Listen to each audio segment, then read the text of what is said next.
Anas bin Malik റളിയല്ലാഹു അൻഹു, Ummu Sulaim എന്ന അൻസാരി വനിത സഹാബിയയുടെ മകനാണ് അനസ് ബിൻ മാലിക് റളിയല്ലാഹു അൻഹു. ഇസ്ലാം മദീനയിലെത്തിയ ആദ്യകാലത്ത് തന്നെ ഉമ്മു സുലൈം മുസ്ലിമായി. അതിനുശേഷം ഈ അനസ് റളിയല്ലാഹുവിൻ്റെ ഉപ്പ ഉമ്മു സുലൈമിൻ്റെ ഭർത്താവ് മാലിക്കിൻ്റെ മുന്നിൽ അവർ ഇസ്ലാം അവതരിപ്പിച്ചു. ഇസ്ലാം സ്വീകരിക്കാൻ വേണ്ടി അദ്ദേഹത്തോട് ആവശ്യപ്പെട്ടു. പക്ഷെ അദ്ദേഹം സ്വീകരിച്ചില്ല. ദേഷ്യം പിടിച്ച് നാട് വിട്ട് ഷാമിലേക്ക് അദ്ദേഹം യാത്ര ചെയ്തു. അവിടെ വെച്ച് തന്നെ മരണപ്പെട്ടു പോയി. അങ്ങനെ റസൂലുള്ള മദീനയിലേക്ക് വന്നതിന് ശേഷം അൻസാരികളൊക്കെയും സന്തോഷത്തോടുകൂടി റസൂലുള്ളാഹിനെ സ്വീകരിക്കാൻ വേണ്ടിയിട്ട് ഒരുപാട് സമ്മാനങ്ങളുമായിട്ട് നബിതങ്ങളുടെ വീട്ടിലേക്ക് പോയി, സലാം പറയാൻ, സ്വീകരിക്കാൻ വേണ്ടിയിട്ട്. ഉമ്മു സുലൈം റസൂലുള്ളാഹിയുടെ അടുത്ത് പോകാൻ വേണ്ടി നോക്കിയപ്പോൾ വീട്ടിൽ പ്രത്യേകിച്ച് കൊടുക്കാനുള്ള സമ്മാനങ്ങളൊന്നുമില്ല. ദാരിദ്ര്യമാണ്, പട്ടിണിയാണ്, കഷ്ടപ്പാടാണ്. ഭർത്താവ് ഇട്ടിട്ട് പോയിട്ടുണ്ട്. പിന്നീട് അബൂ തൽഹ അൽ അൻസാരി റളിയല്ലാഹു അൻഹുവാണ് വിവാഹം ചെയ്യുന്നത്. അപ്പോൾ വേറൊന്നും കാണാത്തത് കൊണ്ട് വെറും 10 വയസ്സ് മാത്രം പ്രായമുള്ള തൻ്റെ മകൻ അനസ് റളിയല്ലാഹു അൻഹുവിനെയും കൂട്ടിയിട്ട് റസൂലുള്ളാഹി സ്വല്ലല്ലാഹു അലൈഹി വസല്ലം തങ്ങളുടെ അടുക്കലേക്ക് പോയി. ആ പോകുന്നതിനെ പറ്റി അനസ് റളിയല്ലാഹു അൻഹു പറയുന്നുണ്ട്, എനിക്ക് എൻ്റെ ഉമ്മ അവരുടെ ഒരു ഷാള് പകുതിയാക്കിയിട്ട് ആ പകുതി കഷ്ണം കൊണ്ട് എന്നെ മുണ്ടുടുപ്പിക്കുകയും ബാക്കി പകുതി കഷ്ണം എനിക്ക് മേൽമുണ്ടായി ഇട്ടേറുകയും ചെയ്തിട്ട് എൻ്റെ കയ്യും പിടിച്ച് റസൂലുള്ളാഹി സ്വല്ലല്ലാഹു അലൈഹി വസല്ലമയുടെ അടുക്കൽ പോയി. അവിടെ എത്തിയിട്ട് എൻ്റെ ഉമ്മ പറഞ്ഞു, ഹാദാ ഉനൈസുൻ ഇബ്നി, അല്ലാഹുവിൻ്റെ റസൂലേ, ഇതെൻ്റെ പൊന്നുമോൻ അനസാണ്. അതൈതുക ലിയഖ്ദിമക, ഞാൻ ഇവനെ കൊണ്ടുവന്നത് അങ്ങയുടെ ഖാദിമാക്കാൻ വേണ്ടിയാണ്, അങ്ങേക്ക് ഖിദ്മത്ത് ചെയ്യാൻ വേണ്ടിയാണ്. അതുകൊണ്ട് ഇവനെ സ്വീകരിക്കണം, ഫദ്ഉല്ലാഹ ലഹു, ഇവന് വേണ്ടി അങ്ങ് പ്രാർത്ഥിക്കണമെന്ന് പറഞ്ഞു. റസൂലുള്ളാഹി വളരെ സന്തോഷത്തോടുകൂടി ആ സഹാബിയെ ഏറ്റെടുത്തു, സ്വീകരിച്ചു. 4 ദുആകൾ ആ സമയത്ത് റസൂലുള്ളാഹി അനസിന് വേണ്ടി ചെയ്തു റളിയല്ലാഹു അൻഹു. അല്ലാഹുമ്മ ബാരിക് ലഹു ഫീ മാലിഹി വവലദിഹി വഅതിൽ ഹയാതഹു വഅദ്ഖിൽഹുൽ ജന്ന. 4 ദുആകൾ. ഒന്ന്, അള്ളാഹുവെ, ഇവൻ്റെ സമ്പത്തിൽ നീ ബർക്കത്ത് ചെയ്യണേ, ഇവൻ്റെ സന്താനത്തിൽ നീ ബർക്കത്ത് ചെയ്യണേ, ഇവൻ്റെ ആയുസ്സിനെ നീ നീട്ടിക്കൊടുക്കണേ, ഇവനെ നീ സ്വർഗത്തിൽ പ്രവേശിപ്പിക്കണേ. അനസ് റളിയല്ലാഹു അൻഹു പറയുക, ഞാൻ എൻ്റെ ജീവിതത്തിൽ ഈ 4 ദുആകളിൽ 3 ദുആയും സത്യമായി പുലരുന്നത് നേരിട്ട് കണ്ടു. 4-മത്തതും ഇൻഷാ അല്ലാഹ് സത്യമായി പുലരുമെന്ന് ഞാൻ പ്രതീക്ഷിക്കുന്നു എന്ന് അദ്ദേഹം പറയാം. എന്താ സത്യമായി പുലർന്ന 3 ദുആ? ഒന്ന്, സമ്പത്തിൽ ബർക്കത്ത് ചെയ്യണേ എന്ന് അല്ലാഹുവിൻ്റെ റസൂൽ ദുആ ചെയ്തു. അദ്ദേഹം പറയാം, ബാക്കിയുള്ള മദീനത്തെ എല്ലാ തോട്ടങ്ങളിലും വർഷത്തിൽ 1 പ്രാവശ്യം മാത്രമേ ഫലം കായ്ക്കുള്ളൂ. പക്ഷെ എൻ്റെ തോട്ടത്തിൽ മാത്രം റസൂലിൻ്റെ ബർക്കത്ത് കൊണ്ട് വർഷത്തിൽ 2 പ്രാവശ്യം ഫലം കായ്ക്കുമായിരുന്നു. അതുകൊണ്ട് തന്നെ അൻസാറുകളുടെ കൂട്ടത്തിൽ ഏറ്റവും സമ്പത്തുള്ള ആൾ ഞാനാണ്. രണ്ടാമത്, സന്താനങ്ങളിൽ ബർക്കത്ത് ചെയ്യണേന്ന് പറഞ്ഞ് ദുആ ചെയ്തു. എൻ്റെ സന്താനങ്ങളും മക്കളും പേരക്കുട്ടികളും അധികരിച്ച് 100 കവിഞ്ഞ് 100-ലധികം ആളുകളെ ഞാൻ എണ്ണിയെടുക്കുന്ന അവസ്ഥ വരെ എത്തി. മൂന്നാമത്തത്, എൻ്റെ ആയുസ് ദീർഘിപ്പിക്കണേ അല്ലാഹുവിൻ്റെ റസൂൽ ദുആ ചെയ്തു. അദ്ദേഹം ഏകദേശം വഫാത്താകുന്നത് ഹിജ്റ 92 അല്ലെങ്കിൽ 94. ഹിജ്റ 1 അദ്ദേഹത്തിന് എത്ര വയസ്സുണ്ട്? 10 വയസ്സുണ്ട്. അപ്പോൾ 92, 94 വഫാത്താകും, ഏകദേശം 102 അല്ലെങ്കിൽ 104 വഫാത്തുണ്ട്. അദ്ദേഹം പറയാം, ഈ 3 ദുആയും കബൂലായി. 4-മത്തെ ദുആ ഉണ്ട്. എന്താ ദുആ? അല്ലാഹുമ്മ അദ്ഖിൽഹുൽ ജന്ന, അല്ലാഹു അദ്ദേഹത്തെ സ്വർഗ്ഗത്തിൽ പ്രവേശിപ്പിക്കണേ, അതും ഇൻഷാ അല്ലാഹ് കബൂലാകുമെന്ന് ഞാൻ പ്രതീക്ഷിക്കുന്നു എന്ന് അദ്ദേഹം ദുആ ചെയ്യും. റസൂലുള്ളാഹിയോട് ഭയങ്കര അടുപ്പുള്ള സഹാബിയായിരുന്നു, ഭയങ്കര അടുപ്പുള്ള. ബദറിലും റസൂലുള്ള കുട്ടിയായിട്ട് കൂടെ കൂട്ടി, ഉഹദിലും റസൂലുള്ള കുട്ടിയായിട്ട് കൂടെ കൂട്ടി. കാരണം യാത്രയിലും നബി തങ്ങൾ വിട്ടുപിരിഞ്ഞിരുന്നില്ല, നാട്ടിലായിരുന്നപ്പോഴും റസൂലുള്ളാഹിനെ വിട്ടുപിരിഞ്ഞിരുന്നില്ല. അദ്ദേഹം തന്നെ പറയാ, ഞാൻ എൻ്റെ ജീവിതത്തിൽ റസൂലുള്ളാഹി സ്വല്ലല്ലാഹു അലൈഹി വസല്ലമയുടെ കൈയിനേക്കാൾ മയമുള്ള ഒരു പട്ടുവസ്ത്രത്തെയും ഒരു തുണിയെയും ഞാൻ തൊട്ടിട്ടില്ല. എൻ്റെ റസൂലിൻ്റെ ഗന്ധത്തേക്കാൾ സുഗന്ധമുള്ള ഒരു മിസ്കും ഒരു കസ്തൂരിയും ഒരു അത്തറും ഞാൻ എൻ്റെ ജീവിതത്തിൽ മണത്തു നോക്കിയിട്ടില്ല.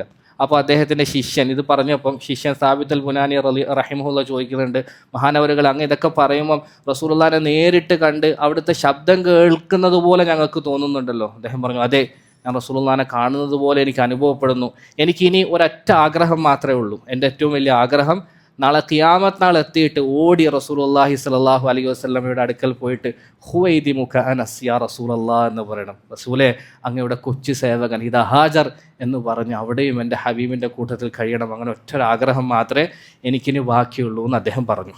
റസൂലുള്ളാഹിനോടുള്ള അടുപ്പത്തിൻ്റെ കാഠിന്യത്താൽ നബി തങ്ങൾ പല രഹസ്യങ്ങളും, പല പേഴ്സണൽ കാര്യങ്ങൾ നമ്മൾ പറയുന്നില്ല, പല പേഴ്സണൽ കാര്യങ്ങളും അനസ് റളിയല്ലാഹു അൻഹുവിനോട് പറഞ്ഞിരുന്നു. പ്രായം ഇത്ര കുറവാണെങ്കിലും പല രഹസ്യങ്ങളും പല പേഴ്സണൽ കാര്യങ്ങളും അദ്ദേഹവുമായിട്ട് ഷെയർ ചെയ്യുമായിരുന്നു.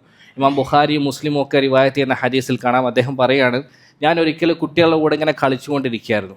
പെട്ടെന്ന് റസൂലുള്ളാഹി സ്വല്ലല്ലാഹു അലൈഹി വസല്ലം വന്നിട്ട് എന്നെ അവിടുത്തെ ഒരു ആവശ്യത്തിന് വേണ്ടി, ഒരു പേഴ്സണൽ കാര്യത്തിന് വേണ്ടി, ഒരു രഹസ്യ കാര്യത്തിന് വേണ്ടി എന്നെ വിളിച്ചയച്ചു. ഞാൻ ആ കാര്യത്തിന് വേണ്ടി പോയി. റസൂലുള്ളാഹിക്ക് അത് പൂർത്തിയാക്കി കൊടുത്തു. കുറച്ച് ലേറ്റായിട്ട് വീട്ടിലെത്തി. അപ്പോൾ ഉമ്മ എന്നെ കാണാതെ ഇങ്ങനെ വിഷമിച്ചിരിക്കുകയായിരുന്നു. മോനെ എന്താ ലേറ്റായെന്ന് ഉമ്മു സുലൈം എന്നോട് ചോദിച്ചു. അപ്പോൾ ഞാൻ പറഞ്ഞു റസൂലുള്ളാഹിൻ്റെ ഒരു ആവശ്യത്തിന് വേണ്ടി, ഒരു രഹസ്യ കാര്യത്തിന് വേണ്ടി ഞാൻ പോയിട്ട് വന്നതാന്ന് പറഞ്ഞു. അപ്പോൾ ഉമ്മ സ്നേഹത്തോട് ചോദിച്ചു, മോനെ റസൂലുള്ളാഹിൻ്റെ ആ രഹസ്യം എന്താ, എനക്കൊന്ന് പറഞ്ഞു തരുമോ എന്ന് ചോദിച്ചു. അപ്പോൾ അനസ് റളിയല്ലാഹു അൻഹു പറഞ്ഞു, ഇല്ല ഉമ്മ, അള്ളാഹിൻ്റെ റസൂലിൻ്റെ രഹസ്യത്തെ ഞാൻ ഒരിക്കലും പരസ്യമാക്കില്ല, അത് ഞാൻ ഒരാൾക്കും പറഞ്ഞു കൊടുക്കുകയില്ല.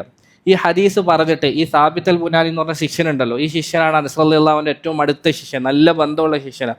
അനസ് റളിയല്ലാഹു അൻഹുവിൽ നിന്ന് അധിക ഹദീസുകൾ റിവായത്ത് ചെയ്യുന്ന അദ്ദേഹം, താബിഈ പണ്ഡിതൻ.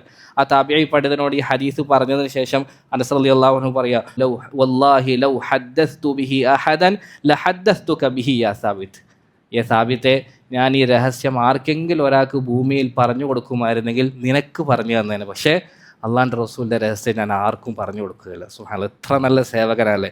ആ രഹസ്യം നബി തങ്ങളുടെ ജീവിതകാലത്ത് അദ്ദേഹം മറച്ചു വെച്ചു. ഏറ്റവും അടുത്ത മാതാവ് ചോദിച്ചപ്പോൾ പോലും അദ്ദേഹം പറഞ്ഞു കൊടുത്തില്ല.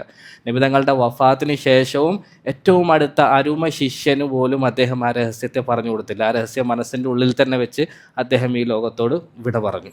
നബി തങ്ങൾ സല്ലല്ലാഹു അലൈഹി വസല്ലം തിരിച്ച് ഈ ഖാദിമിനോട് 10 വയസ്സ് മാത്രം പ്രായമുള്ള അനസ് റളിയല്ലാഹു അൻഹുവിനോട് പെരുമാറിയ പെരുമാറ്റം അതും ഭയങ്കര അത്ഭുത. എൻ്റെ ഷെയ്ഖ് അതിനെക്കുറിച്ച് പറഞ്ഞപ്പോൾ പറഞ്ഞത്, ഇന്നഹു ലഅജബു മിനൽ അജബ്, അത് മഹാത്ഭുതങ്ങളിൽ നിന്നുള്ള ഒരു അത്ഭുതമായിരുന്നു എന്നാണ്. അനസ് റളിയല്ലാഹു അൻഹു തന്നെ പറയുന്നുണ്ട്, ഖദംതു റസൂലല്ലാഹി സല്ലല്ലാഹു അലൈഹി വസല്ലം 10 സിനീൻ, ഞാൻ എൻ്റെ ഹബീബിന് 10 വർഷക്കാലം ഖിദ്മത്ത് ചെയ്തു.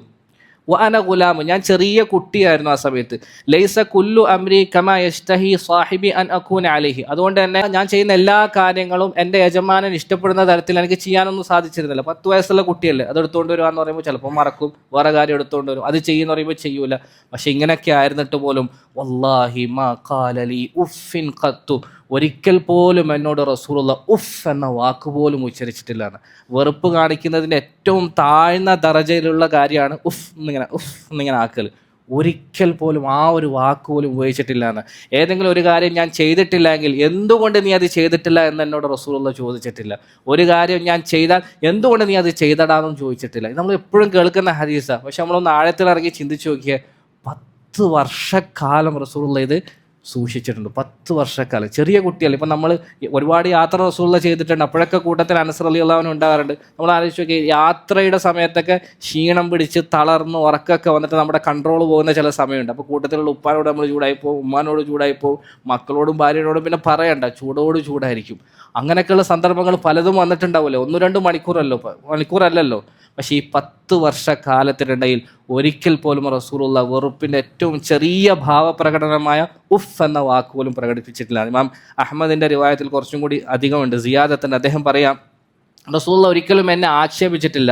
ഇനി അഥവാ എൻ്റെ കുടുംബക്കാരിൽ ആരെങ്കിലും ഒരാൾ എന്നെ ആക്ഷേപിച്ചാൽ റസൂലുള്ള അവരോട് പറയും, ദഅൂ, ഓനെ വിട്ടേക്ക്, നിങ്ങൾ എന്തിനാ കുറ്റം പറയുന്നത്? ഫഇന്നഹു ലൗ ഖളാ ശൈഉ ലൗ ഖുളിയ ശൈഉൻ ലകാന, അള്ളാഹു എന്തെങ്കിലും നടക്കണമെന്ന് തീരുമാനിച്ചിട്ടുണ്ടെങ്കിൽ അത് നടക്കും.